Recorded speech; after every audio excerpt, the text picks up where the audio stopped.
brasileiro lê, em média, de 4 a 5 livros por ano. Você lê quantos livros? Qual foi o último que você leu? Mande aqui pra gente a sua opinião, o comentário sobre algum livro que marcou a sua vida, a sua infância, pelo 0800 643 7555 ou pelo e-mail do programa, que é comapalavra@rtve.pr.gov.br. Eu estou esperando a sua participação. Hoje existem no país mais escritores do que leitores? O que significa isso? Mais poetas, com certeza. Olha, eu sou uma jovem escritora, então eu até por começar a escrever recentemente nesse formato de livro. Eu já escrevo há algum tempo, mas não para o formato de livro. Eu escrevo para programas de rádio, para outros meios de distribuição. E como me interessei, publiquei um livro, eu comecei a participar de alguns chats, algumas coisas com relação a isso de ser o seu primeiro livro. E, se me permite a minha opinião bastante pessoal, assim, tem muita gente querendo escrever.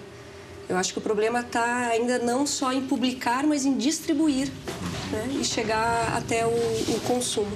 Mas tem, pelo que eu percebo, muita gente escrevendo, com vontade de escrever. Como o Roberto mesmo disse, com a facilidade de se fazer 300 exemplares, está surgindo aí bastante escritores. Agora, a qualidade, a quantidade de distribuição de exemplares de leitores, aí deixa um pouco a desejar.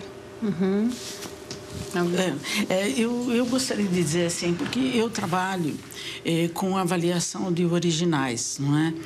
E o que a gente tem observado é que realmente muita gente está escrevendo, está, como se diz, dando a cara para bater, né? Apresentando para as editoras.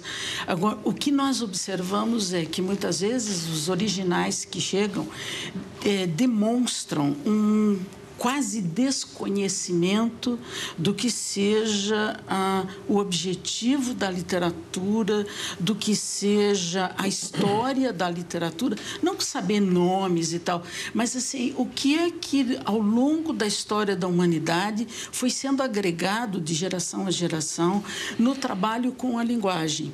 Então, por vezes chegam originais assim com uma escrita do século XIX, outros que não têm a menor noção do que seja poesia ou que seja uma narrativa de qualidade. Então, isso, no meu entender, né, dá a perceber de que há escritores, há a vontade de escrever, há a vontade de publicar, há a vontade de ser lido, mas o próprio escritor não é leitor.